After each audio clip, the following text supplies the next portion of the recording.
নমস্কার, আমি বিথিন আপনাদের সঙ্গে। আর আপনারা দেখছেন ডিজিটাল খবরিলাল বাংলা।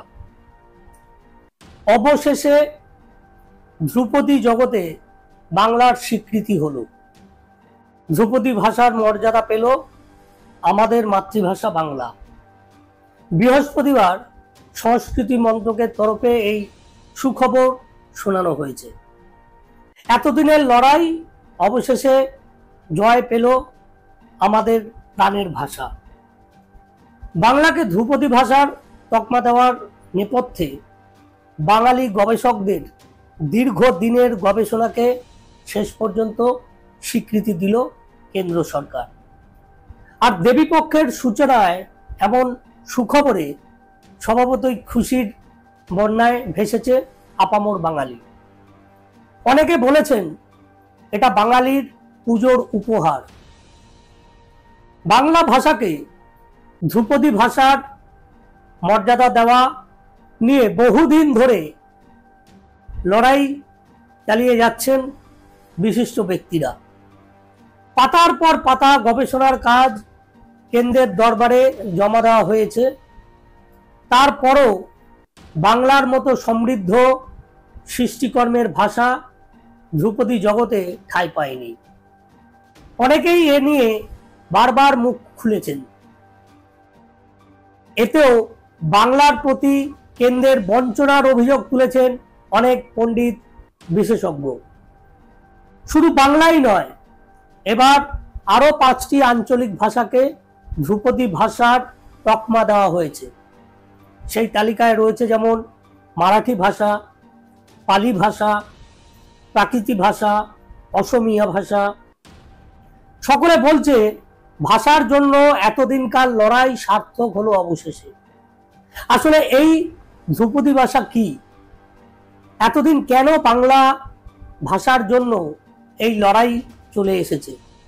আসলে ধ্রুপদী ভাষা বলতে এমন সব ভাষাকে বোঝায় যেগুলি অত্যন্ত প্রাচীন, আজ থেকে প্রায় 1500 বা তারও বেশি বছরের পুরনো, যাদের একটি বৃহৎ ও অত্যন্ত সমৃদ্ধ প্রাচীন সাহিত্য আছে, ভাষার একটা ইতিহাস আছে, এবং যাদের প্রাচীন সাহিত্যের ঐতিহ্য অপর কোনো সাহিত্যের ঐতিহ্যের পরম্পরায় নয়, বরং স্বাধীন ও সাবলীলভাবে গড়ে উঠেছিল।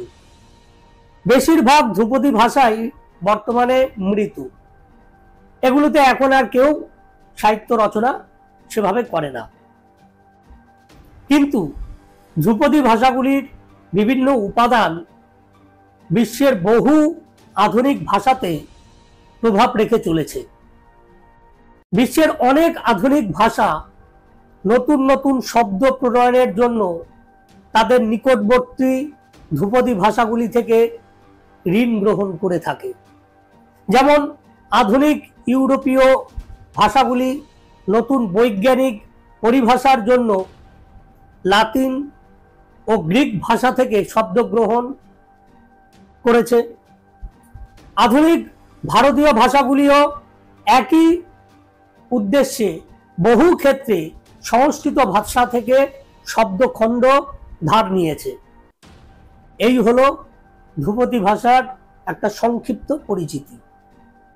এখন জল্পনা হলো, এতদিন ধরে বিভিন্ন বাঙালি গবেষকদের লড়াই হঠাৎ দেবীপক্ষের সূচনাতে উপহার হিসেবে এলো কেন? এর পেছনেও অনেকেই রাজনীতির সুগন্ধ পাচ্ছেন। তাদের অনেকের মতে 2026 সালে এ রাজ্যের বিধানসভা নির্বাচন রয়েছে। ভোটের দিকে তাকিয়েই এই সিদ্ধান্ত নিয়েছে মোদী সরকার। রাজনীতির বৃত্তে যারা ঘোরাফেরা করেন তাদের একাংশের মতে 2026 সালের বিধানসভা নির্বাচনকে মাথায় রেখেই এই পদক্ষেপ গ্রহণ করেছে মোদী সরকার। 2024 সালের লোকসভা নির্বাচনে 42টি আসনের মধ্যে এই রাজ্যে মাত্র 12টি আসন পেয়েছে বিজেপি। তার আগে 2021 সালের বিধানসভা নির্বাচনে 200 আসনের দাবি করে শেষ পর্যন্ত তারা 77টি আসন জিততে পারে। পরবর্তী সময় সেটারও বেশ কিছু হেরফের হয়েছে, অনেকেই ফিরে গিয়েছেন আবার শাসক দলে। রাজনীতির কারবারিদের এই অংশের মতে সেই ভোটের আসন সংখ্যা আগামী বিধানসভা নির্বাচনে যাতে অনেক অংশে বাড়ানো যায়, সেই কারণেই বাঙালি জনতাকে কাছে টানতে চাইছে বিজেপি সরকার। সেই কারণেই বাংলা ভাষাকে এতদিন পর ধ্রুপদী ভাষার স্বীকৃতি দেওয়া হয়েছে।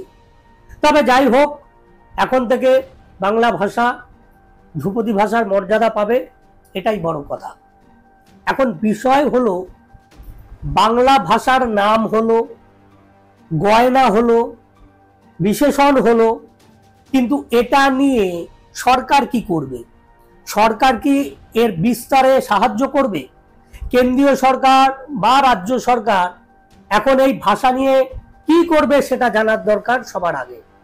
সরকারি কাজে বাংলার ব্যবহার কি বাড়বে আগামী দিনে? মেডিকেল, ইঞ্জিনিয়ারিং, বিভিন্ন বিষয় যারা পড়াশোনা করে সেখানে কি বাংলা ভাষার গুরুত্ব বাড়বে? ইংরেজি মাধ্যমে স্কুলে বাধ্যতামূলকভাবে বাংলা ভাষা শেখানোর ব্যবস্থা করা হবে? এসব কথা আগে চিন্তা করা দরকার। ছেলে মেয়েদের বাংলা শেখাবো কিনা, দলে দলে ইংরেজি মাধ্যম স্কুলে পাঠানো হবে কিনা, আমরা আমাদের ভাষা নিয়ে কি করব সেটা সাধারণ মানুষ হিসেবেও ভাবতে হবে, উদাসীন না থেকে। না হলে শুধু তকমা বা সম্মান দিয়ে কিচ্ছু হবে না। ভালো থাকবেন, সুস্থ থাকবেন, সাবধানে থাকবেন। নমস্কার।